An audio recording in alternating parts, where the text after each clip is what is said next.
Hello, everybody. Welcome back. I am Young Penitent. You may be able to tell I'm a little bit under the weather.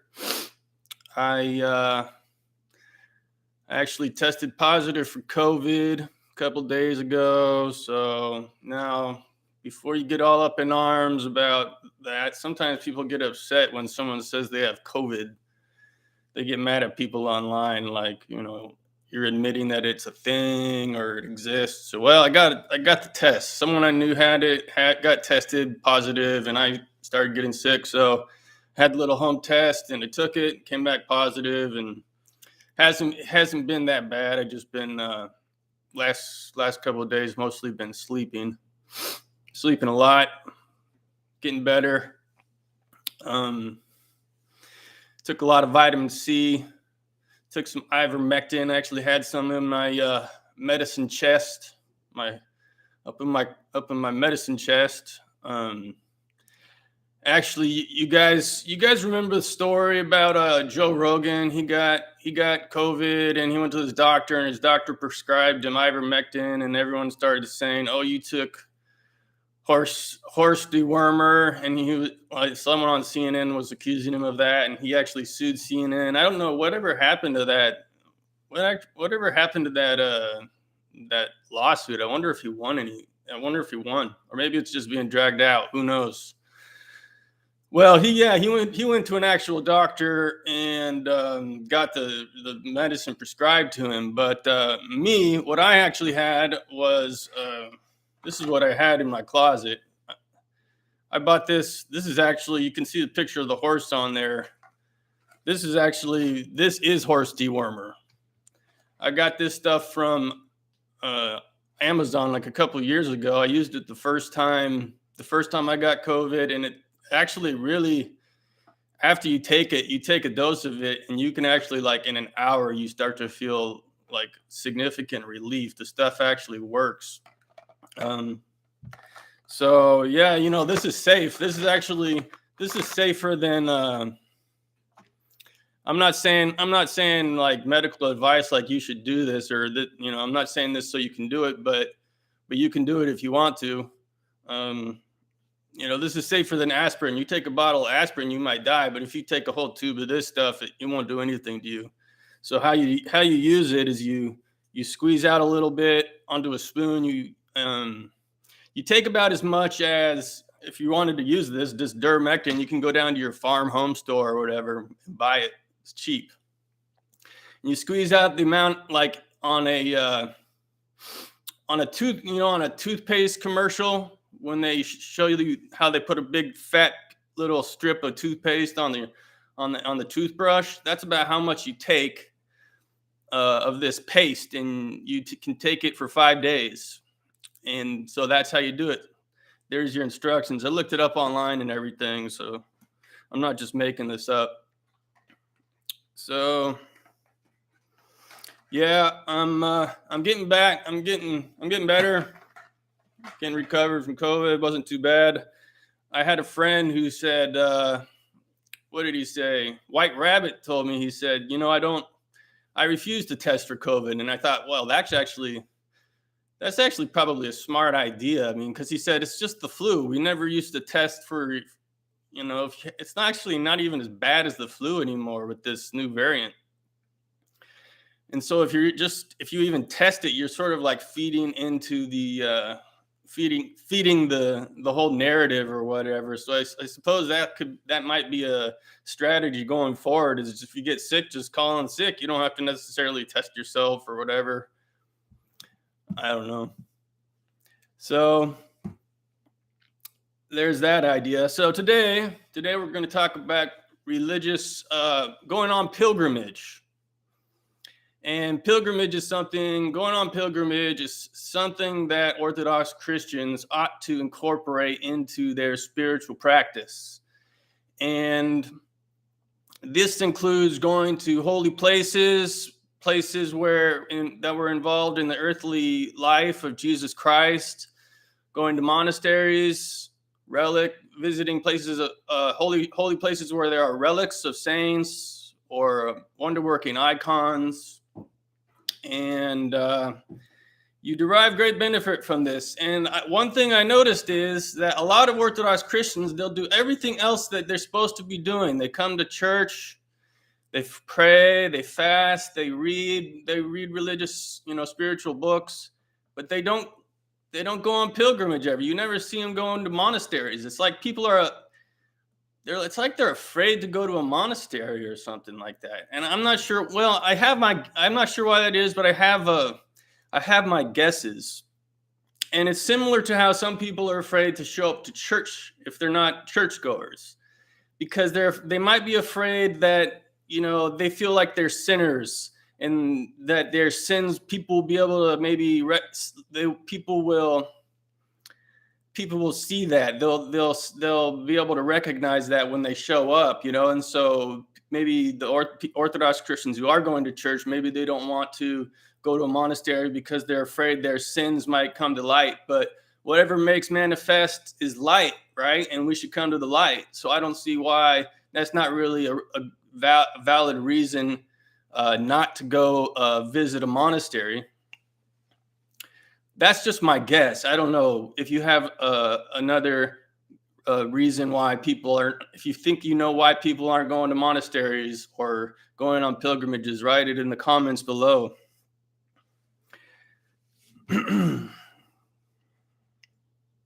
So first thing, like I said, going on pilgrimage, it's not necessarily just going to monasteries. That's one of them. That I'm going to be talking about a lot today. And I want to give a few tips of advice for people who, hopefully I'm not preaching to the choir here. I mean, a lot of the things I'm talking about are really basic, the real basics of Christianity. And if you've been around the church for any period of time, probably none of this is new to any of you. But there's a steep learning curve for people who are new to the faith. So hopefully I'm helping somebody out there with some to learn something new. So if you're going to visit a monastery, first order of business is don't show up unannounced. Make sure that they know that you're coming. It's possible to go to a monastery for a day trip. Maybe you want to go to a Vespers service or a liturgy or something like that. Always call beforehand. Make sure that they are ready for you, that they're expecting you, and that you will be welcome, because you don't want to surprise them. You might not even, some monasteries have gates, and you might not even be able to get in if they're not expecting you. They might not open the gate for you, for example. So always call beforehand. And if you're not just coming for a service, if you want to stay in a monastery overnight or for several days, you definitely will want to make those arrangements ahead of time so that you know that you have a bed.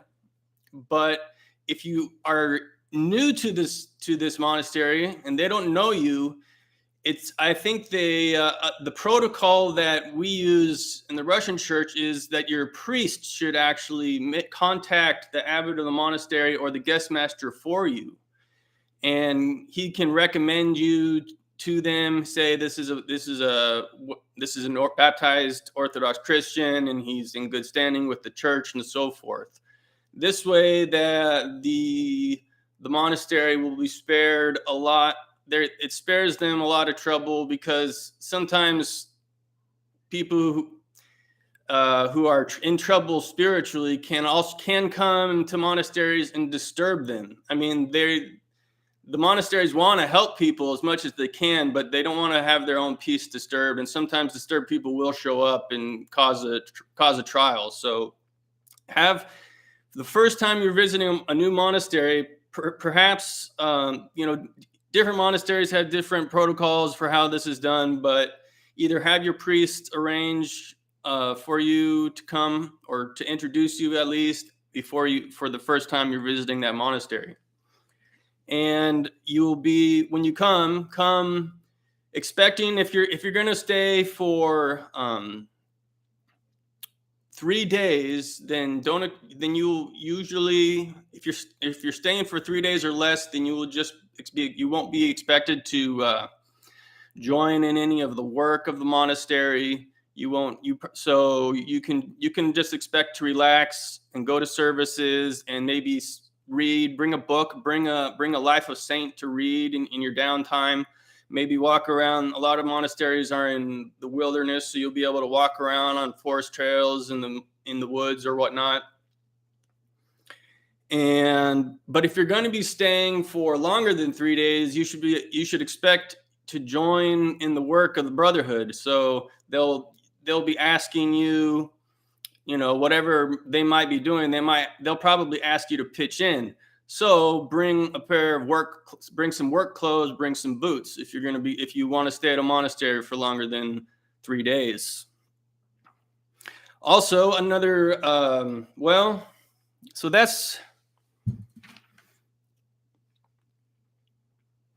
And in America, we have, everybody, we probably have fewer places to visit, places to go in America because it's so new here, Orthodoxy. Everybody knows St. John. That's probably, if you're living out here on the West Coast, that's probably the first place you want to go. St. John of Shanghai, whose incorrupt relics repose in the Joy of All Who Sorrow Cathedral in San Francisco, and he's there right on the floor of the cathedral, and you can see there's a glass right over his incorrupt relics, and you can go there and pray to him. And while you're there, you can ask at the desk in the front of where they sell the candles, you can ask for a vial of the holy oil, which they take out of the lampada that's perpetually burning before the relics of St. John. And I always have a bottle of this on hand, and if I have an ache or a pain, I'll anoint myself with that oil, and very often I'll be healed and I'll be helped. Then again, there's St. Herman's, where Father Blessed Seraphim Rose is reposed. And St. Herman of Alaska is another place you could visit. And his relics are in Kodiak, Alaska.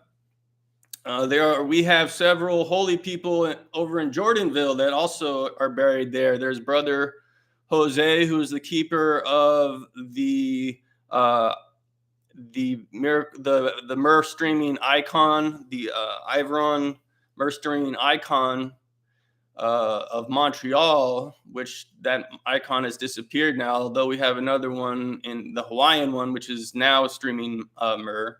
So Brother Jose is buried there in Jordanville. Also, Metropolitan Philaret, many people say, is a saint. His incorrupt relics are in Jordanville, and there's other holy hierarchs buried there. And I'm sure these are the ones I'm most familiar with in the Russian church. Also, but there are other ones. I'm sure you can remind me if you're not in the Russian church. We have like Saint Sebastian, whose relics are down in California, close to San Francisco. I think they're east of San Francisco, and I'm sure you can remind me who are the other ones that I'm missing.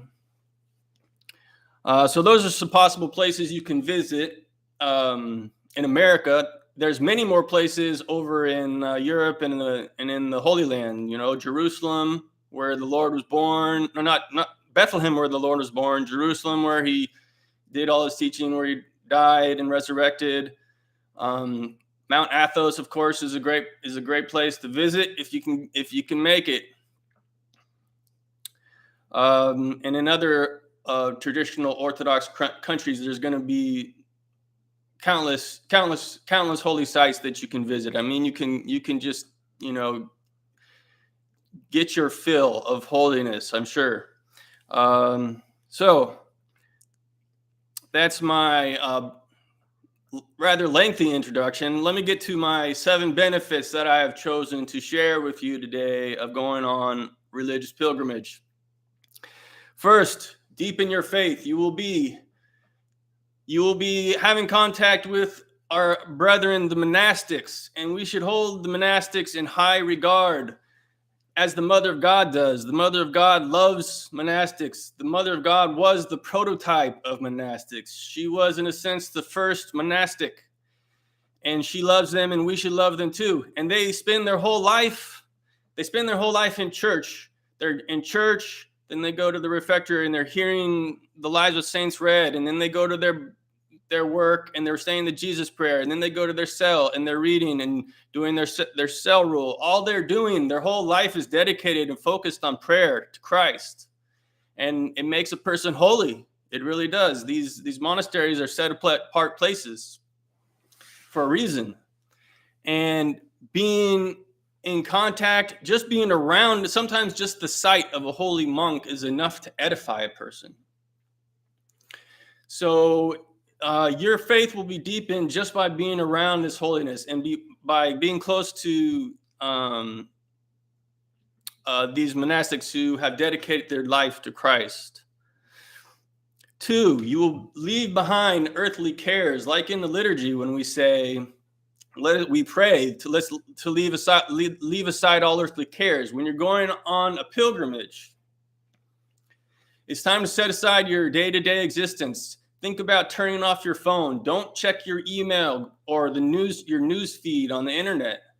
Time to focus on your inner life, your spiritual life. Maybe you have a particular reason for where you're going. Maybe, for example, you could be going to pray. Let's say you're going to a particular saint and you have a petition.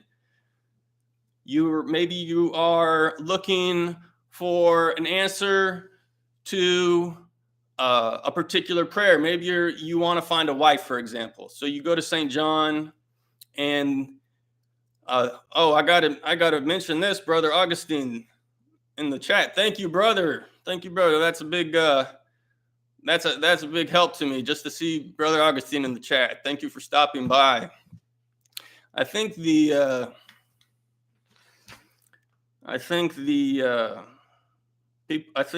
my new thumbnail artist is having his effect today, because there's seems to be more people watching. I think people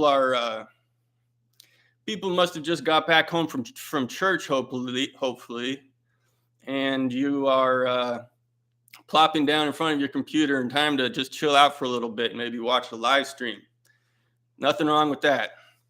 At least you're not watching an action movie or something like that.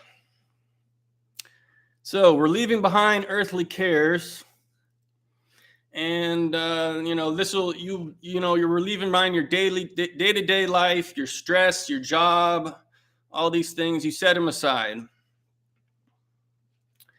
3, touching holy objects.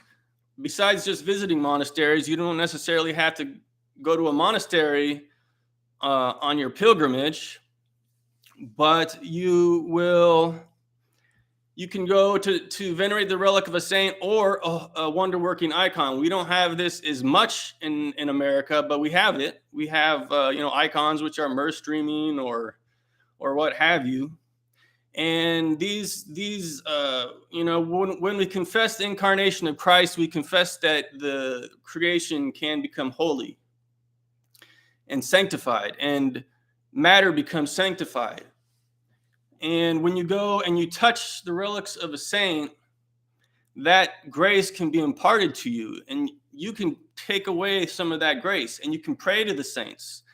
Like I said, maybe you're you want to find a wife, or maybe you're sick. You go to a saint and you have cancer. St. John is becoming known as a cancer saint. So if you are diagnosed with cancer, maybe the first thing you should do, rather than going to the doctor and asking what kind of chemo you want, maybe the first step should be to go to pray to St. John and ask for healing, and maybe enlightenment on what course of treatment you should take.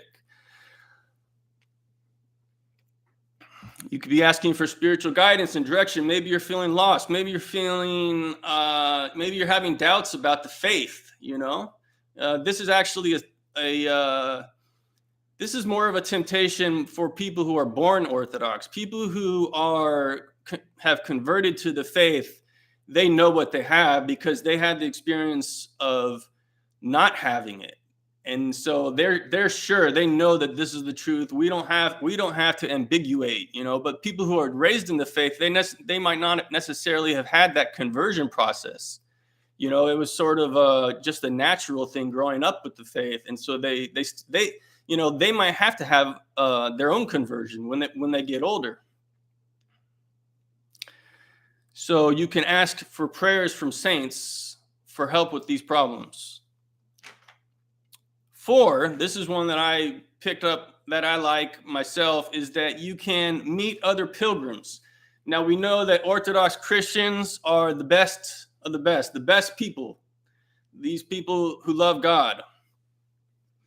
And, furthermore, the best of the best go on pilgrimages, and you will find the most interesting people. And you will have the most interesting conversations, maybe in the bunks when you come back from services or something.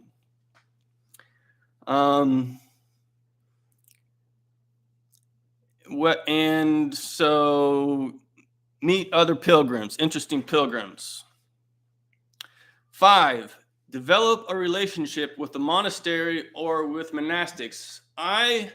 This is something that I have done. I have a close relationship with All Merciful Savior Monastery, which is the monastery in my diocese, and it's the closest monastery to me. And I would recommend that you do the same. Make it a point to visit the monastery of the diocese of your church, whichever that might be, and get to know the monks there, because they can pray for you. And the better they know you, the better they'll be able to help with their prayers for you. And I think you should also be supporting them, and maybe send a portion of your tithe to that monastery, because they need your help. Monasteries live on donations. And by the way, when you do visit a monastery, don't forget to leave a donation to cover the costs of the room and board, because they'll be feeding you.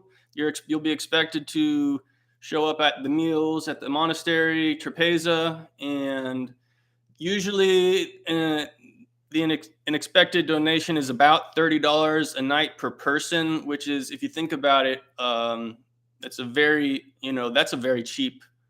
That's very inexpensive. If you were going to go to I don't know, what does a hotel cost? $100 for a cheap one or something.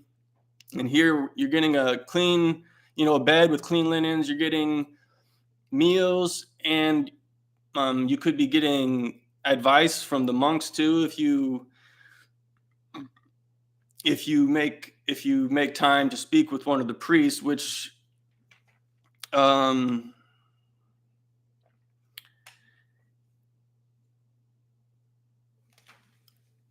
you can also think about doing. Now, that's what a lot of the monasteries are there for. They're there for offering spiritual guidance. And if you want to speak to a priest, depending on how busy that particular priest is, you're going to want to make an appointment. And this is something you might want to arrange before you even show up. If that's an important part of your visit, you have some issue that you want to speak with the priest about, I would definitely make an appointment. Make sure that they will have time before you go, so that you don't miss out on that opportunity. Because if you just show up and it's, you try to stop him after the service or something, he might be really busy. He might not have time to talk to you. So try to arrange that beforehand. And I would also suggest, if you do speak with the priest, maybe also leave a little bit extra of a donation just for the help that you've received there. 6 is answer. I might have gone over this a little bit before, is to seek for an answer to prayer. So you're looking for a wife, you're seeking deliverance from an illness.